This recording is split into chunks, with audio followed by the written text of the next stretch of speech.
Hola, al acabar de ver este vídeo espero que seáis capaces de justificar la importancia que tienen las reuniones dentro de lo que es el trabajo en equipo y también que diferenciéis los objetivos de 4 tipos de reuniones que se suelen dar con frecuencia a lo largo de la vida o del ciclo de vida de un equipo.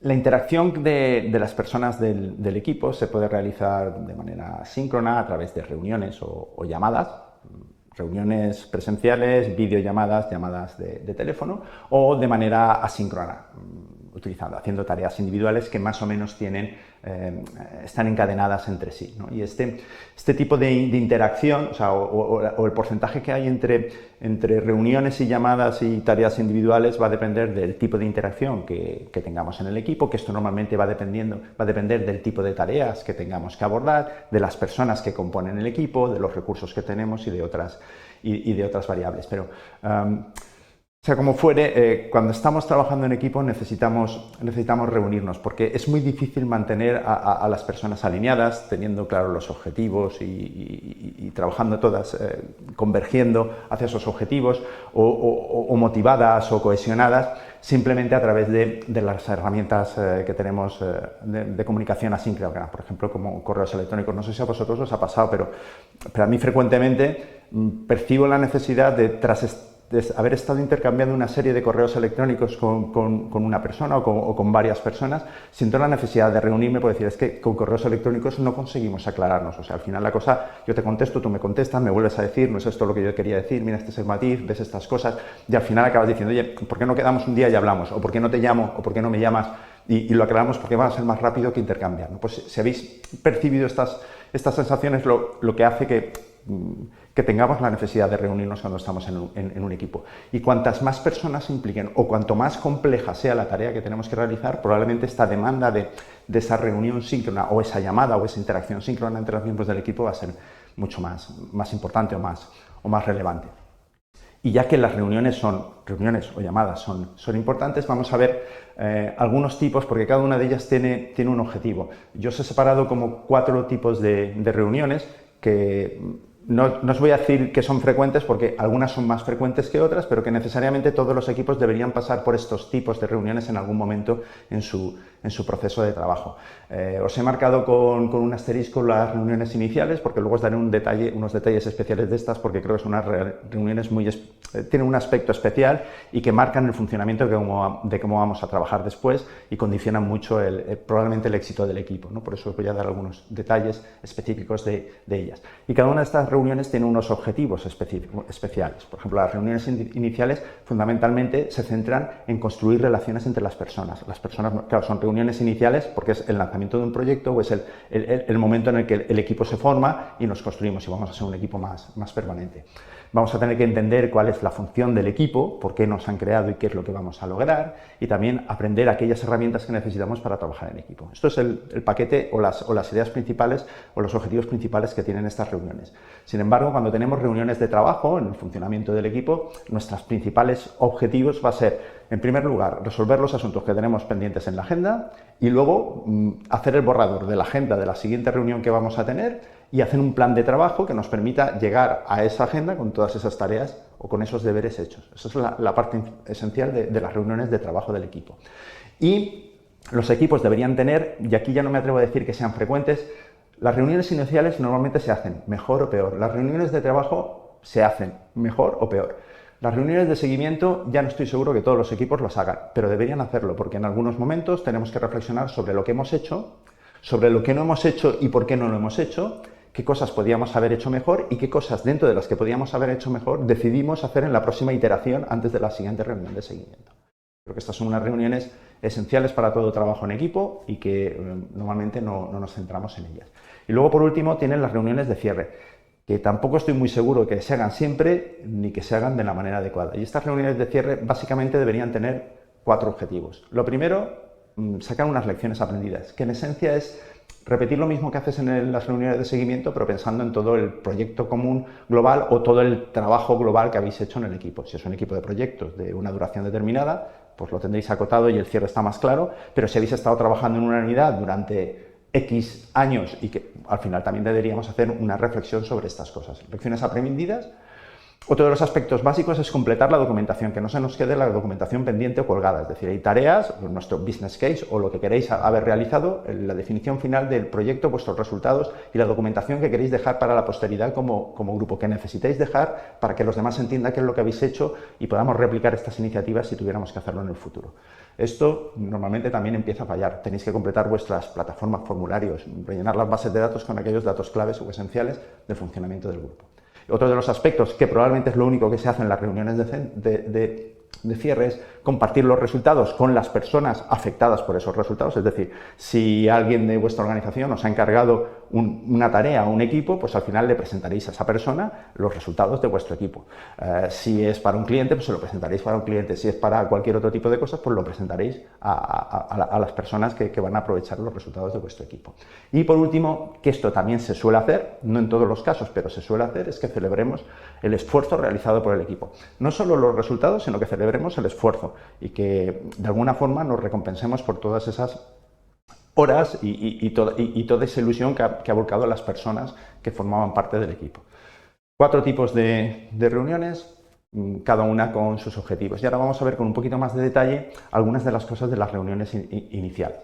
Y estas reuniones, probablemente hay algunas cosas que debería hacer la persona encargada de este equipo, que debería hacer antes de la primera reunión, o en función de la madurez que tenga el equipo y el grado de autonomía que tenga ese equipo. Pues si el equipo es muy autónomo, probablemente muchas de estas cosas las podemos hacer incluso dentro del enfoque del desarrollo de las reuniones iniciales. Pero si no, la persona responsable lo que tendrá que hacer es revisar ese encargo que está haciendo alguien en la organización, vamos a llamarle persona promotora o equipo promotor, que dirá, bueno, yo creo este equipo o deseo o necesito que se cree este equipo porque quiero que cumpla estas funciones. Pues bueno, la persona encargada de esto tendrá que comprobar exactamente cuáles son los objetivos, cuál es el marco en el cual va a trabajar, que todo esto lo clarifique. Clarifique eso y luego al mismo tiempo vaya pensando en cuáles son los roles y responsabilidades que puede tener la gente que ha pensado que va a estar en el equipo, si es una persona que está construyendo este equipo. Con todo eso preparará un borrador de plan de trabajo que luego durante la reunión pues lo contrastarás con la gente del equipo, pero tú ya vas con un borrador, ¿no? No llegas a decir, bueno, ¿qué vamos a hacer aquí? Pues probablemente sea algo que el equipo sea, como os he dicho, muy autónomo y entonces toda la gente participe en esto. Normalmente es la persona responsable del equipo la que va con una propuesta. Y también identifiquéis cuáles son los datos o la información relevante para que el equipo pueda hacer su trabajo. Normativa interna que tengáis, documentación sobre el proceso, cómo se han hecho los procesos antes, cómo se han intentado hacer estas cosas en el pasado, qué resultados han tenido para poder ofrecer toda esta información a las personas del equipo y poder ir trabajando con ella. Por supuesto, tendréis que anticipar la logística necesaria para la reunión, desde las salas, si necesitáis algún tipo de catering o algún tipo de cosas, pues tendréis que organizarlo, y un borrador de agenda que además distribuirás o contrastarás o consultarás con la gente de tu equipo en función del grado de autonomía que ellos tengan. Estas reuniones iniciales os he comentado que tenían 3 objetivos, os voy a ir detallando un poquito más cómo se deberían completar cada uno de estos objetivos. Una de los aspectos será que se construyeran relaciones y es básicamente una de las cosas clave que hay que hacer es que se conozcan entre todos, ¿no? Sobre todo si es personas que nunca han trabajado juntas o no se conocían previamente. Desde el nombre, formación, de qué departamento vienes o en qué áreas tienes, qué habilidades, qué conocimientos, qué cosas, por qué estás en el equipo, qué se supone que vas a aportar al equipo, cómo te gusta aprender, cómo trabajas mejor, cómo te gusta que se relacionen los demás, ¿no? Que vayamos comprendiendo porque en el fondo lo que queremos es lo que os he marcado en el cuadro en verde, ¿no? Que cuando estéis en el grupo tengáis la confianza de, si tenéis que elogiar algo, lo podáis hacer sin sentiros avergonzados por decirle a alguien lo bien que está haciendo las cosas, y al mismo tiempo, cuando no estés de acuerdo con los demás, también puedes hacerlo sin miedo a qué pensarán, qué dirán y si puedo corregir, ¿no? Pues si tú ves algo que crees que no es adecuado, pues tienes que tener la libertad de poder decirlo, tienes que tener la confianza de poder decirlo y para eso tienes que saber cómo decírselo a determinadas personas. Algunas son más susceptibles, otras tienen la piel más delgada y otras la tienen el callo más grueso. Y a cada una de ellas tendrás que conocer cómo entrarles para poder hacer estas cosas y sentirte cómodo haciéndolo. Tendréis que conseguir que las personas aprendan a trabajar en equipo, algunas actividades de construcción de equipo tipo rompedores de hielo, icebreakers, podéis estar utilizando, pequeñas dinámicas, juegos, actividades que al mismo tiempo te pueden servir para que se vayan conociendo, no solo en aspectos técnicos sino en el aspecto personal. Todo esto va a ayudar mucho porque en el fondo lo que vas a conseguir es identificar cuáles son las fortalezas de las personas y las personas van a poder ponerlo en juego, ¿no? Conocer cuáles son sus puntos fuertes para el grupo y utilizar esas fortalezas dentro del grupo. Todos sabemos que somos como una moneda, tenemos nuestra cara y nuestra cruz. Lo importante es que el grupo pueda aprovechar sobre todo nuestra cara y que nuestra cruz no perjudique demasiado el funcionamiento del grupo. Ese es el truco o la habilidad esencial que deberíamos tener. Tenemos que ser muy claros en las decisiones que se van a tomar, y además comprobar que las personas del grupo entienden todas las cosas. No solo que me dicen sí, sino que de verdad lo entienden. Porque una de las cosas que más dañan al equipo es la frase que os he tachado. Os la he puesto en rojo y os la he tachado porque es lo que debemos evitar. Que cuando tú salgas de una reunión donde las están comentando cosas, haya alguien y te diga, es que yo pensaba que lo que habíamos decidido al principio era otra cosa. No, lo que tenemos que pensar todos es que lo que hemos decidido, todos pensamos lo mismo y estamos de acuerdo en lo mismo, porque es la única forma que estemos alineados, ¿no? Y que luego no nos surjan conflictos. Y también tenemos que construir en esta fase pues, las normas básicas, desde asistencia, cómo se van a hacer los turnos de palabras, si se empieza y se acaba puntualmente, si vamos a aceptar que se critiquen las ideas.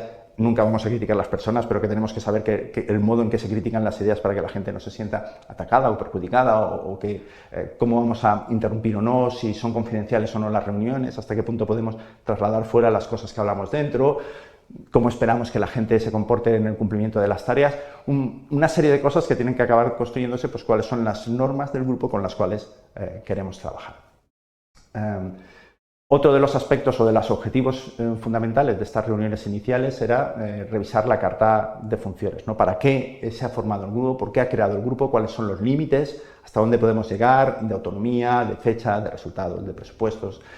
¿Qué carencias tenemos en el equipo? Ver para lograr estas cosas, si tenemos estas funciones, si tenemos estos recursos que los hemos visto antes construyendo, esta parte de conocer las capacidades de las personas, dónde está la brecha y cómo podemos cubrir esa brecha. O sea, somos capaces con lo que tenemos de formarnos para llegar a hacer las cosas que necesitamos apoyos externos, necesitamos puntualmente a alguien que sea experto o que sea experta en alguna de las técnicas, habilidades, conocimientos o información para que el grupo pueda funcionar porque no somos capaces de adquirirlo y meterlo dentro del grupo. Todo este tipo de cosas las tenemos que ver y para ello también tenemos que establecer un plan de trabajo donde esté claras las tareas, las fechas, las personas responsables y qué vamos a medir para saber cuándo las cosas están. Y también es importante dentro de este marco o de contexto del proyecto es saber a quién servimos, saber quiénes son las personas que van a estar afectadas por lo que hacemos en el grupo, cuáles son sus necesidades y también cuáles son sus preocupaciones o sus expectativas respecto a lo que va a proporcionar el equipo. Y esto lo tenemos que conocer no solo la persona que lidera el grupo, sino todas las personas del equipo para que esto funcione y fluya de manera adecuada. Y por último, en la reunión inicial, otro de los objetivos fundamentales y que ya os he introducido en la transparencia anterior es que aprendamos nuevas herramientas o habilidades. Es decir, si descubrimos que hay una brecha entre lo que sabemos o lo que somos capaces de hacer y lo que el equipo necesita y hemos decidido que eso lo podemos incorporar a las personas del equipo, usemos las reuniones iniciales para ir adquiriendo estas competencias. Quizá esto además se tenga que ir haciendo de vez en cuando a lo largo del grupo, de la trayectoria del equipo, porque no lo puedes meter todo en el paquete de la reunión inicial, ¿no? Pero es un buen momento para ir formando y ir trabajando estas cosas. Esto tiene que ver con métodos de trabajo, con marcos de referencia, con paradigma, con plantillas que la gente tiene que ser capaz de usar y utilizar.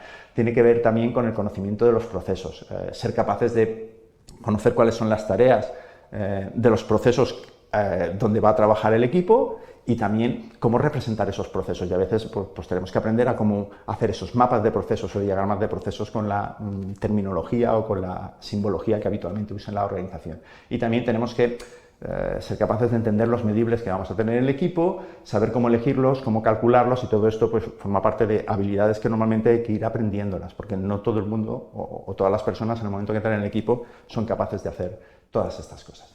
Yo creo que en estos momentos ya seréis capaces de, por un lado, justificar la importancia de las reuniones en el funcionamiento normal de los equipos de trabajo y también diferenciar los objetivos de 4 tipos distintos de reuniones y unos detalles específicos de uno de ellos que son las reuniones iniciales.